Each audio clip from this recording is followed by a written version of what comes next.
Olá, este é o canal do IBC, Instituto do Bem Comum. Eu sou Luiz Henrique de Moraes, professor do Instituto, e hoje nós temos a satisfação de receber aqui para uma entrevista a psicóloga Lélia Mello. Lélia, é um grande prazer recebê-la aqui, uma satisfação para nós, né? Muito obrigado por ter aceitado o nosso convite. E vamos falar hoje então de um dos temas aos quais você mais tem se dedicado, que é a educação dos filhos. Você trabalha com a orientação de pais na criação, na educação dos filhos. E a gente gostaria de saber, né, começando a entrevista, de onde surgiu essa vocação, como que começou esse seu interesse por ajudar os pais nesse trabalho. Começou há uns 20 anos, quando na verdade eu atendia crianças. E depois comecei a ver que os pais depositavam seus filhos no meu consultório e iam embora, né, e não se comprometiam muito. E eu comecei a chamá-los com mais frequência, porque eu comecei a perceber que, orientando os pais, o sucesso nos resultados da melhora do comportamento da criança eram mais evidentes. Então, faz uns 20 ou 22 anos que isso aconteceu. Aí eu mudei e o meu cliente passou de ser os pais, de ser a criança, para ser os pais. Porque raramente, mas muito raramente, uma criança precisa de um atendimento psicológico. Sobretudo porque as queixas, na sua maioria, são de ordem comportamental. E não tem doença, né? Não tem síndrome. Então, se for de ordem comportamental, os pais é que estão aí para assumirem o pulso de uma boa educação para dar certo esse comportamento infantil. E você acha que esses problemas de ordem comportamental, eles são próprios do nosso tempo hoje, algo muito característico da nossa realidade, vamos dizer, pós-moderna, ou também as gerações anteriores já tinham que lidar com esse problema? Como que você observa um pouco essa evolução histórica da criação dos filhos? Eu vejo que há algumas décadas atrás, as coisas, a educação era mais tranquila, porque os pais, a maioria dos pais, tinha um rol, um kit de valores com os quais eles educavam. Eles tinham alguns padrões, alguns modelos, eram pais mais seguros, medianamente mais exemplares, e a família era melhor constituída, né? Pai, mãe, filhos. Depois de umas décadas, para cá eu vejo umas décadas, assim, sobretudo de uns 30 anos para cá, os problemas comportamentais se acentuaram consideravelmente, muito, por conta de basicamente duas desordens. Uma desordem afetiva e a outra desordem moral, principalmente. Porque a área corporal as crianças comem, saem, se exercitam, né? A área intelectual, vão na escola, os pais matriculam, se frequenta todos os ciclos, todas as etapas da escolaridade, mas os problemas de afetividade dos pais começaram a se deteriorar, que é a área do amor, assim, a área do relacionamento. Muito, muito, muito, na minha opinião, tendo em vista o decréscimo da educação das virtudes, né? Que é o tema que eu até vou falar hoje, né? Então os pais andaram se perdendo. Hoje nós temos 42% das famílias brasileiras constituídas só de mãe e filhos, né? Os pais transitam por aí, o pai homem, o progenitor masculino, transita por aí formando novas famílias, né? Então isso é um grande perturbador da ordem familiar. Mas, acima de tudo, a falta de valores, de virtudes e um amor equivocado, que eu digo, que é um relacionamento. Como os pais se relacionam com os filhos hoje? Ou eles mimam ou maltratam. Não existe essa bipolaridade, né? E os pais, por conta da nossa sociedade muito caótica, bagunçada em relação a valores, os pais não sabem por onde ir. Que caminho, eles não têm caminho. Os pais hoje não têm caminho, eles copiam, imitam, perguntam para o outro, querem dicas. Uhum. Sempre me escrevem no Instagram pedindo dicas. Não se educa com dicas, né? Então a sociedade é assim, ela piorou no âmbito da família, da educação. Por outro lado, piorou tanto que tem uma onda aí surgindo de pais preocupados e que querem acertar. Uhum. Tá? Nós estamos nessa transição. Uhum. Que bom. Melhor. É um bom sinal, né? É um bom sinal. Você acredita que, bom, tem alguns estudos também que mostram indicadores sociais, às vezes bem negativos, como, por exemplo, de envolvimento com drogas, criminalidade, relacionados com esses problemas de fragmentação familiar que você mencionava. Né? Você acha que a tendência daqui para frente é isso chegar, digamos, num platô, né, reduzir um pouco e estabilizar, né, esses problemas oriundos de questões familiares ou famílias desestruturadas, ou a questão é, digamos, a tendência é piorar mais ainda? Como que você enxerga isso? Quando eu li história, quando eu li livros de história, né, que eu li aquela coleção do Daniel Hopes, que é de 10 livros, né? Eu vi claramente, ali é um livro de história da igreja que se refere à história da humanidade também, né? Eu vi claramente que a sociedade, ela é uma onda, ela oscila. Ela tem períodos de piora expressiva e já tivemos períodos muito críticos. A impressão que dá é que a gente está no período mais crítico que existe, mas não é. Já tivemos períodos bárbaros, né? E depois, então, ela tende a se consolidar, a se estabilizar. Em grande parte, pelo menos, né?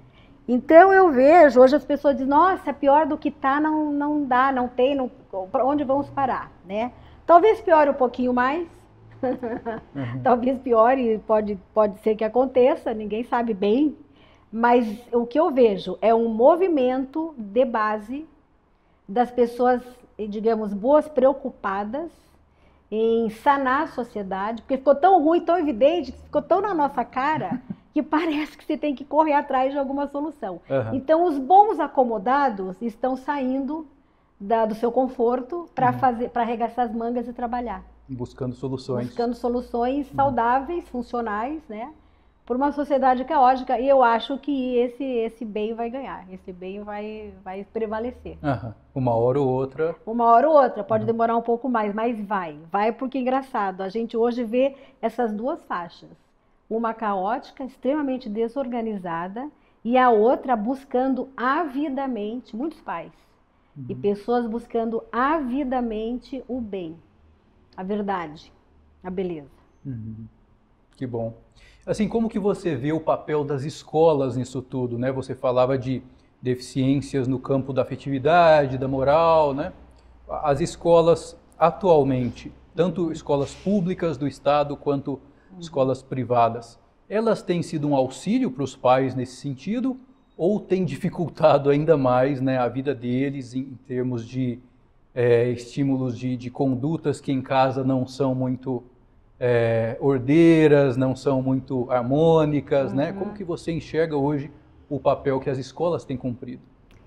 Então, bom, evidentemente que existem boas escolas em todas as esferas.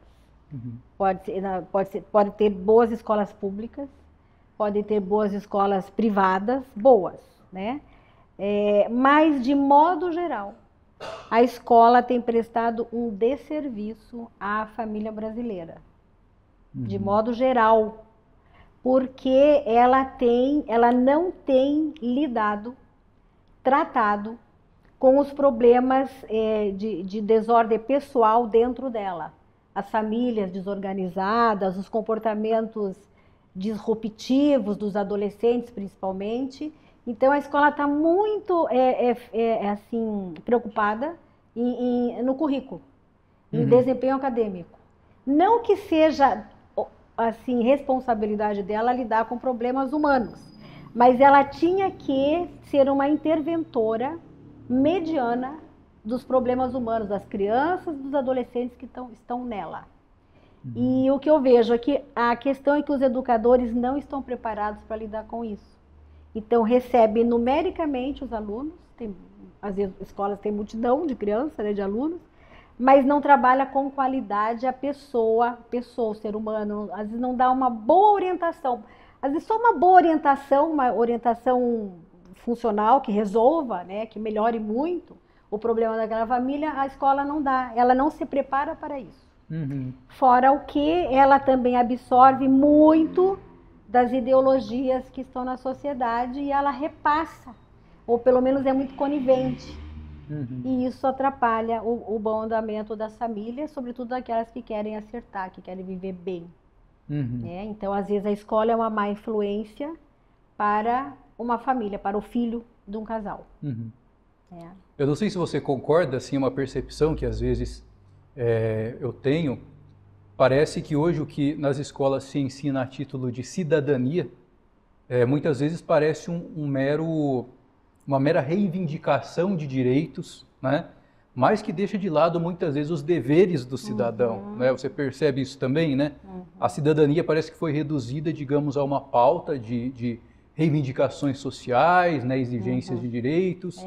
E eu acredito que isso, mesmo em casa, não traz bons frutos, né? Porque nos pais é importante que os filhos obedeçam à autoridade dos pais, compreendam, né, certos princípios de hierarquia e tudo mais. Né? Você concorda? Sim, concordo, porque a escola ela está tão inserida na sociedade que está desorganizada, moralmente desorganizada, né? Que ela repete esse padrão. Então, assim, ela fica uma escola um pouco revolucionária. E o que acontece? Os filhos também estão nessa. Se vai atrás de direitos. De direitos, de prazeres, né? De conforto, de ter razão. Entendeu? E assim, mesmo na família, não se cobra, não se exige, não se forma a criança para que ela tenha obrigações ou responsabilidades. Ou isso acontece de maneira muito branda. Então a escola faz a mesma coisa, tá?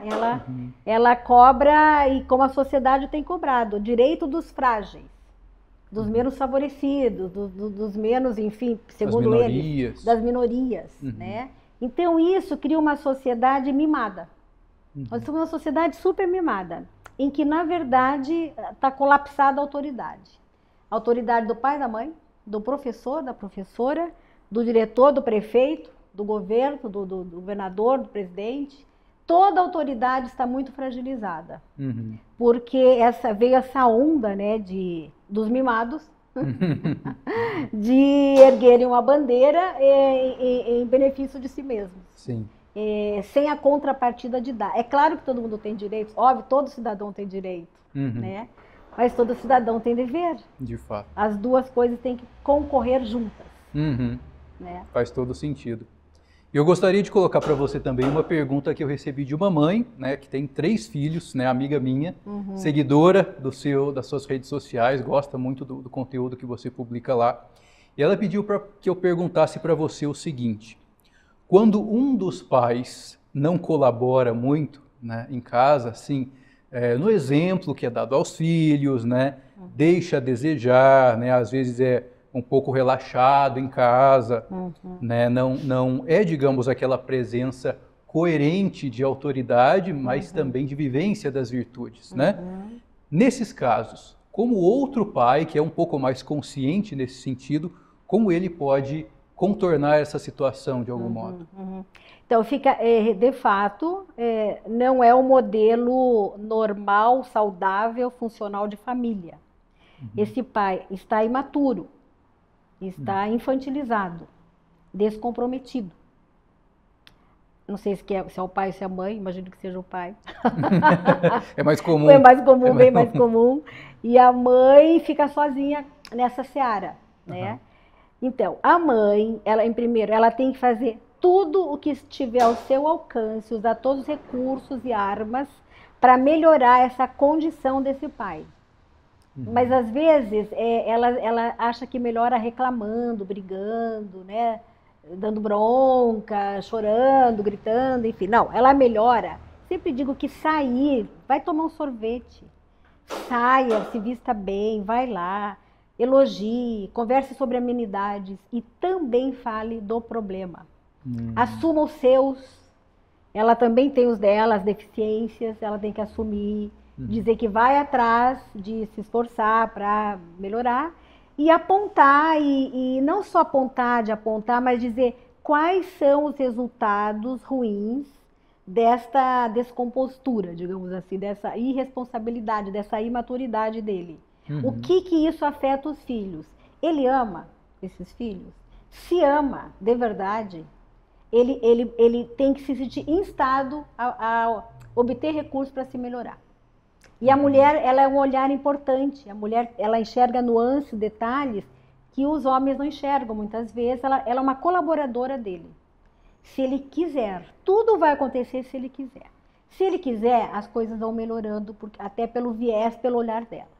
Se ele não quiser, é uma infelicidade, mas os pais, a mãe, que é uma pessoa, digamos, nesse caso, mais responsável, ela pode tomar as rédeas, não fragilizar o pai, mas ela ser o modelo, o exemplo e a orientadora, a educadora por excelência da casa. Os filhos percebem, eles vão ver que o pai é frágil. E eles muitas vezes vão se sentir, claro, tentados a ser como o pai. Óbvio, criança, né? Regida pelo princípio do prazer. Mas eles vão ter como exemplo a mãe. No decorrer do tempo, é ela que eles vão imitar. Porque ela é mais exemplar. E o exemplo, ele dignifica, ele fica muito na mente das crianças. Então, infelizmente, algumas mães lutam sozinhas. É bastante comum, então. Muito. E quem está bem complicado entre os dois sexos é o homem. Mas muito. Talvez porque ser filhinho da mamãe, eu não sei. Tem uma causa. E a culpa da mulher pode ser que seja uma maternidade muito protetora, né? Mas os homens estão jogando muito videogame.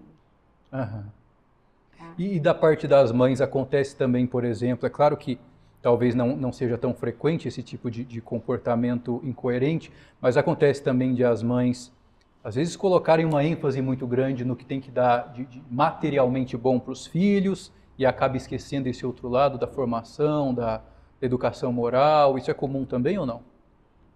Também acontece muito. As mães estão mais preocupadas, uma grande parcela, está preocupada com a educação moral, tá? Está preocupada. Mas como hoje as pessoas, parece assim, né? Tem recursos, os brinquedos são mais baratos, os jogos são acessíveis. Aí vem a avó que dá, a tia que dá, a madrinha que dá, a mãe que dá, né? Entendeu? Então as mães, elas acham que estão fazendo bem, porque elas estão educando, porque elas estão levando e trazendo, porque elas estão perto, porque elas dão afeto, mas elas dão também muitas coisas que criarias, entendeu? E isso interfere no desenvolvimento da criança, por várias razões. Acaba deixando ela um pouco mal acostumada.